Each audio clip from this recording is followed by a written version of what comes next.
Hello. Next stop on our journey overnight is at Horseshoe Bend RV campground and boat ramp. This is a very small campground with back-end sites mostly. You got sites that back up to where you can see the Ohio River from your RV. And then we're on the next level up off of the river, but we can still see it. Back-end sites that are a little less expensive, but full hookup for these sites. Welcome to the Horseshoe Bend RV campground and boat ramp. We are staying here overnight in October on our way back home from Kansas. It is in Leavenworth or near Leavenworth, Indiana, maybe 45 minutes to an hour west of Louisville, Kentucky, right off. It's just south of I-64. I will warn you that it is down a fairly steep but paved road to get here, so make sure you got good brakes on your tow vehicles when you're coming down. My truck brakes you could smell a little bit, even though I tried not to use them the whole time, and sometimes just use the trailer brakes to hold us back. Looks like a very quiet, pleasant campground. We have a back-end site off of the river, which is a little less expensive than the back-end sites on the Ohio River. So I will walk around and show you what we got.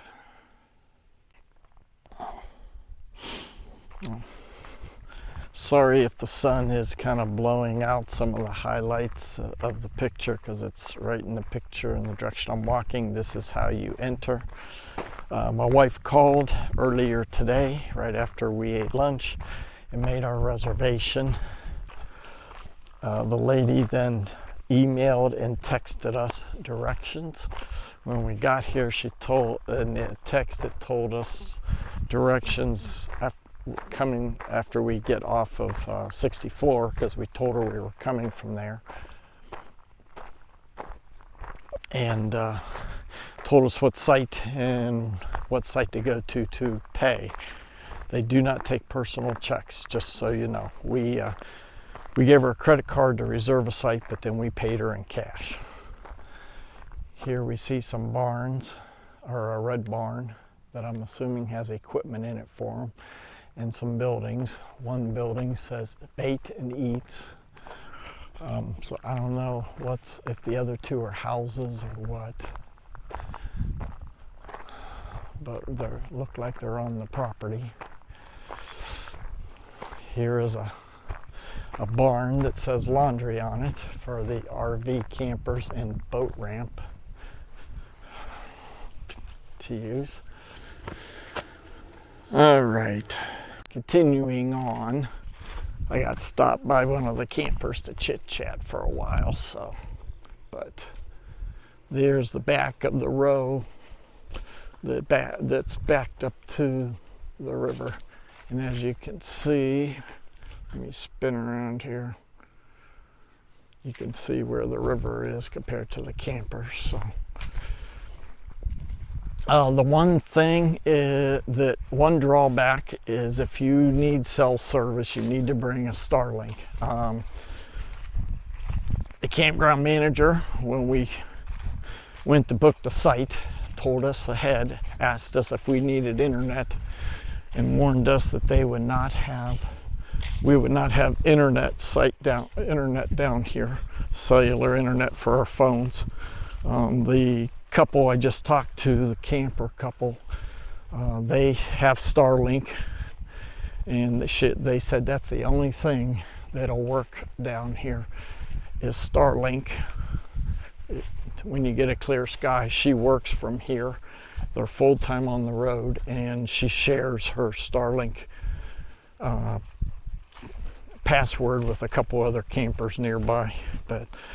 So just beware of that. But it seems like a nice, rustic, quiet campground. I guess they said it does get busy. Every weekend they usually have music and campground fires. The people I just talked to said that this is going to be under new management next year, and that they're going to try and do some upgrades to this place and hope to make it a busier campground. There is no tent camping. There's no bath or shower house because so down here, because their septic system is on the county septic and water, so you need to be self-contained so that you can shower in your RV and use the bathroom in your RV. Once again, here's the Ohio River. I guess this spring, before the campground opened, we had a lot of water in Ohio and in this vicinity, even down here in Indiana, and the Ohio River rose 12 feet above these campsites that you're looking at here. Was 12 feet higher. So this place flooded in the spring, and they had to be open on May 1st. They had to do a lot of work to bring in a lot of gravel and do a lot of work to get this place back in shape. So where I'm standing now was underwater. So, but I believe this is a nice little private campground, shaded campground. You got trees, like our rig's in the shade right now. This first campground this trip. We haven't needed to run the air conditioner. I mean, we ran it when we got here because it was 80 degrees inside, but we have shut it off and opened the windows. And it feels like it's going to be a cool evening. We will be leaving first thing in the morning to head on up through Louisville, Kentucky, Cincinnati, and Columbus, Ohio, to head towards home. And there's another shot of the rig, the RVs along the river. So I would recommend anybody that's in this vicinity by west of Louisville to possibly take a trip here and stay at this campground. I believe it's reasonably priced, and sounds like the weekends it's really hopping, and you'll have a good time.